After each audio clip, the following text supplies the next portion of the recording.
adventure in Pipeman on W4CY Radio.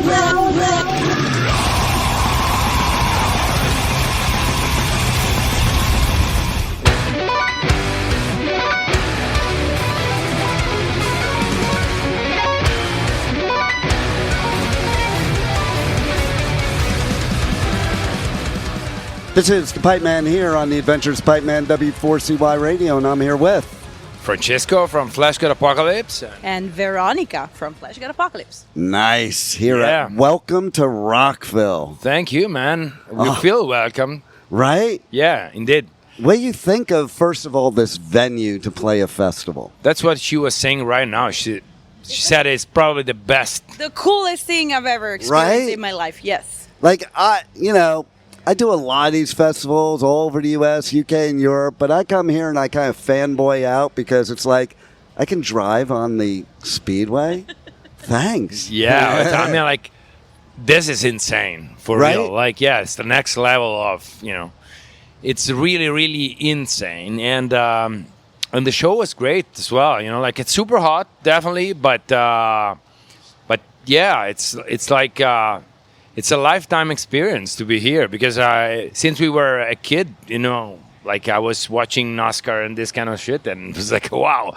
And if somebody back in the days was telling me, one day you're gonna be there and play a show, it would be like, oh, come on, man. Right? Yeah, you're joking. And in the end, something happened, like star aligned, and we are here. So how did it happen? How did you end up here? That's a good. Stars aligned, probably. The stars aligned. Yeah. That's a good question. Right. Yeah. I mean, like we've been around for long, and it's very, very cool that we got this opportunity. But we don't give or take anything for granted. So it's definitely many things aligned to for this to happen. Like it's amazing. We toured the United States so much.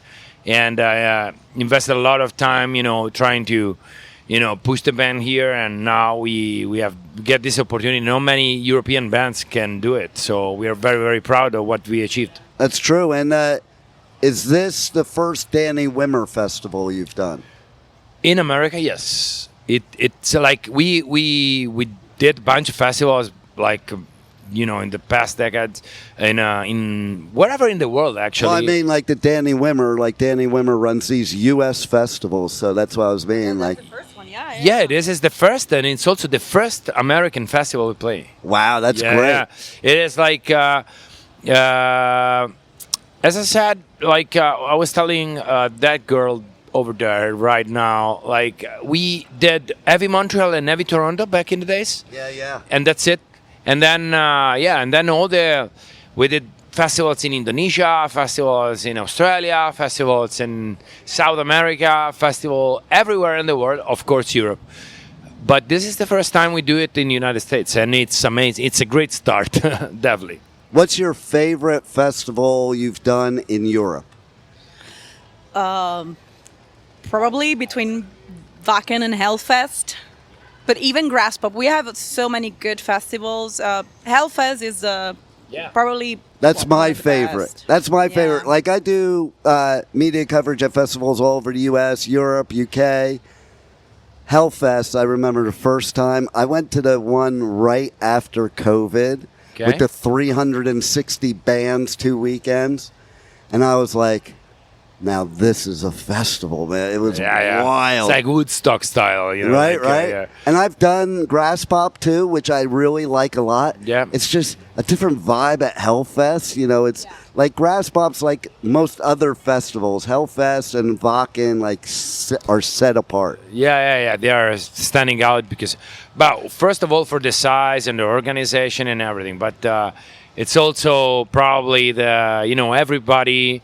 Like all the bands and everybody, there's something magic there, So, in the air, So it's every time you go there and you perform there, it's like people blows you away, and the organization is insane. Like they are super huge festivals, and really there's a lot of work behind, and it's amazing to see those kind of especially for extreme music and rock, metal, and let's say alternative music to do such big events. Yeah, and interesting for you to know, Danny Wimmer, that runs all these big U.S. festivals, before he did these festivals, United States festivals were considered like crap compared to Europe. It was like more like a carnival than a festival. Okay. He went over and attended Hellfest to decide how to, this is what I was told, decide how to do the festivals here. Yeah. But, it's great that he got inspiration, but, this is really, really amazing. And American style. I love it. American style. This is, and I love it. How does he treat you as an artist? I always like to ask that because... It's perfect. Right? Amazing. Yeah. Because that's important. We couldn't ask for better treatment. You need to be stress-free to be able to put on great performance and have fun. Let me say something. It's impossible to be stress-free. Impossible. No doubt. But I have to say that these kind of festivals, especially like today, we've been treated so well. Everything was so on point that they took away 95% of the stress that we had. You can't get much better than that. No. Because you're right. There's never going to be a stress-free. Yeah. But it should be as easy as it possibly could be on the artist. Yeah, absolutely. But I mean, everything is working very smoothly here. So I always pick new festivals to check out. Are there any cool ones, in your opinion, in Italy? Of new festivals? No, not new, but new for me. There are many things that are up and coming. Some underground festivals that are becoming more and more, in the south, like Frantic Fest, or we played the South Hammer Fest last year in Naples, and they're cool. It's way smaller than anything it's very, very, it's I always say community. They are starting these festivals. Even if they did it for many years, they kept the same dimension for a long time, and now they see that they can grow. And so it's a couple of editions that are growing bigger and bigger. And in the north, we have festivals it's like big events like the Emma Festival, where there are a couple of days which are mostly metal. So those kind of festivals are super big. Back in the days, we had the Gods of Metal, which was one of the biggest festivals in Europe. Evolution Festival, yeah. Those festivals, maybe they changed name and they've been restyled in a way. But yeah, we have stuff. Heineken Jamming Festival we used to have. Yeah, that was great. It was more like more rock, yeah. But I think Slipknot or even Slayer played there. Bullet for My Valentine, I remember. Airborne. So I mean. Yeah. So, what was that moment in life for both of you that you knew this is what you needed to do, and not just doing this, but doing the type of music that you do? Because that is a definite choice for sure. Yeah. And we metalheads that are into the extreme, whether it be death metal, black metal, thrash metal, we're a different breed. Yeah, definitely. Well, I knew when I was a kid, when I was 14, I already started listening to this music at high school, and and I felt like, okay, this is something that I really love, that makes me feel, better in a way. And then after a couple of years, I started the first bands, and we were trying out different genres and everything. But we were aiming to do something like this, but we didn't have the skills to do that. And so all the 14, 15, 16, when you form your own, like a musical soul, let's say, we kind of, we've been permeated by these influences. And so when we were 18, we were like, okay, we want to do it. And coming from Italy wasn't easy, because it's very peripheric from even from Europe. And so it wasn't that easy to make it like a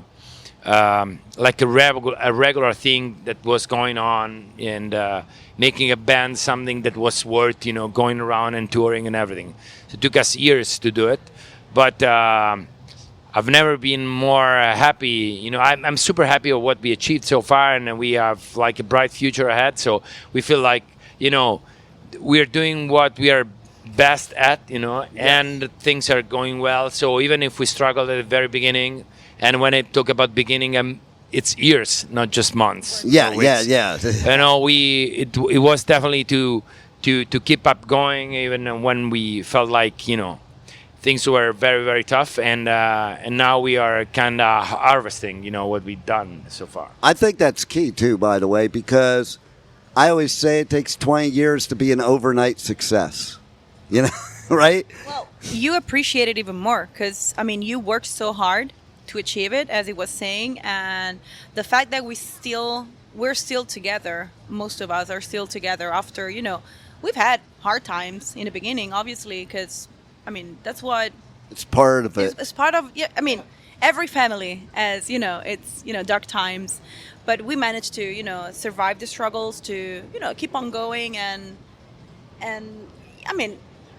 we, as I said, we are harvesting what we saw, and I'm personally happy that they found me and that I found them. So yeah, that's cool. It's like you see, it's a hard work and stars aligning. Absolutely. Both things. Yeah. Some luck is.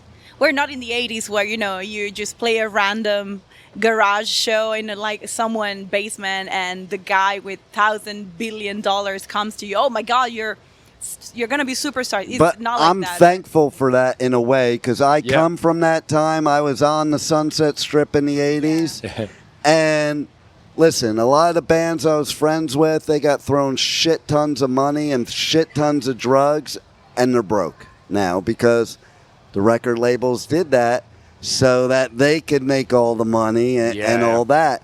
So I think it's almost in a way, even though it doesn't seem easier today as then, it's better because you guys have control over your music. It's different. It's more, it's more handmade than before, definitely. Yes, exactly. And, it is interesting what you said about, Italy, because I've been doing these festivals, the Danny Wimmer festivals, since 2011. And there's only one band that I can think of before this year that was from Italy, and that's Lacuna Coil, that would play here. So that says something of what you're saying, because otherwise there might be a lot more. It's tough. But at the same time, we have to keep it. You have to be confident that sooner or later things happen. Well, I'm also a motivational speaker, so when you're talking about the being persistent and going on, that's why I said what I did. You take Metallica. I was at their first show ever. They didn't become an overnight success. They starved for 10 years, all of them sleeping on a floor in some room, eating bologna sandwiches with no bread. But nobody knows that. They just think, the Black Album came out and they became rich and famous. But there was a lot of work, and they're still, look, they're really hardworking. Anybody could say what they can about it, but they are freaking tour dogs, big time. Yeah. They are you get inspired by these people every day. So. But especially now, everything is. If you want to have a consistent and solid career, in long term, so if your goal is longevity, and which is our goal. Way more than success. Totally. It's based on the day by day touring schedule, the album after album, routine, I will call it. It's a routine where you shape your own thing. And you cannot just wait for somebody else to do it for you. You have to do it. So 100%. Yeah. And I also want to talk about for a second, and you touched on a little bit, but death metal. Yeah. What a misconception that people that don't understand death metal there is. Number one, it's so influenced by, a lot of times classical music. Yeah. And people think, oh, it's just a bunch of noise. Death metal musicians are probably some of the best metal musicians. Thanks. Well, we are the proof that these two souls can coexist. It took us years to balance the things, because it's very tricky, but yeah, what you said is so true. I mean, like it's definitely the same route, and they like classical music, and especially in the 19th century became so extreme, and then in the 20th century it became even more, like it was almost noise, and a lot of people just don't know that. They just they're tied to the Baroque era, so it's a very, very different kind of music. It's still classical, but it developed in something else, and I think that what is death metal here or extreme music here is just evolution of what rock was, and it's the same thing. Like you try to touch the horizon, and in the end those horizons are the same one, so you can gather at the end. It's a very hard to figure out how to make it work on an album, to find a good way to show it on a stage, but there is a way, and it's just tough to make it work, and it took us years to find about. We're still looking for it, like probably we'll never reach the perfect one, but we will, try to do our best to make it, as special and unique as possible, Well, and isn't that what a musician's all about? Is you're growing, you're experimenting, you're evolving. Absolutely, yeah. Like, you're not going to be the same as you were when you were 16 because you were a beginner.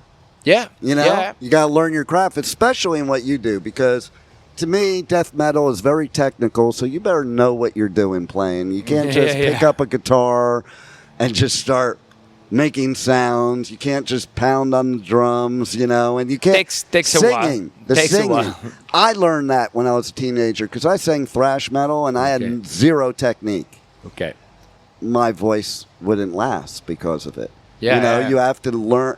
You have to learn the technique. Like people think you're just screaming. No. There's such serious technique. Like I look at Courtney from Spirit Box sometimes when I'm watching.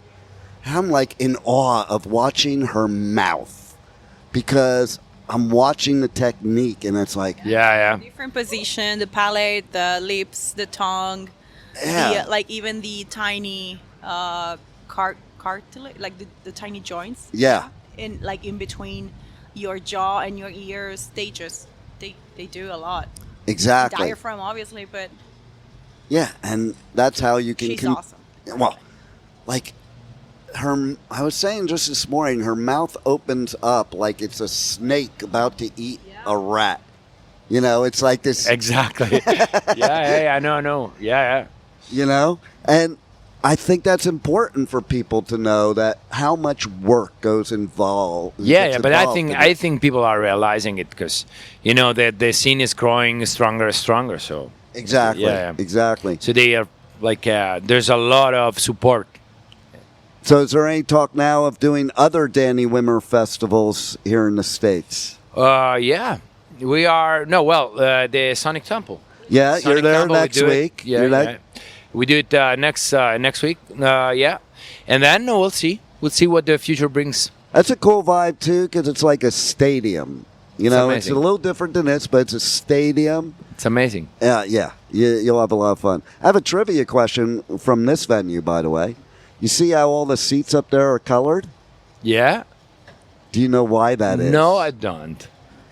It's so it looks like the seats are filled. It does. They are. Right? Because nobody was attending. Nobody showed up. Right. Yeah. Well, I interviewed a NASCAR driver yesterday, and he explained it perfectly. He said, you go to a basketball game, 20,000 people. Yeah. This place holds 100,000 people. If you put 20,000 people in, it would look empty, is what he said. Yeah. And that's so true. Yeah. And they, And it looks there's a lot of people at the moment. yeah, they were all here for your show. Yeah. They were. I saw them watching. Right. I sent a picture to my mother. It's like, look at that. It's like we're selling out Indianapolis. No, it's not Indianapolis. Daytona. Yeah. Yeah. That's amazing. And what do your parents think? They're happy now. Like Now, they were. that's the key word. They were very concerned back in the days, but now they are like, you can see you have a family and you make a living out of it. That's great. Especially that it's a big luck to do what you like and what you love for a living. It's Yes. very, very. It's important. Very fortunate people. We are.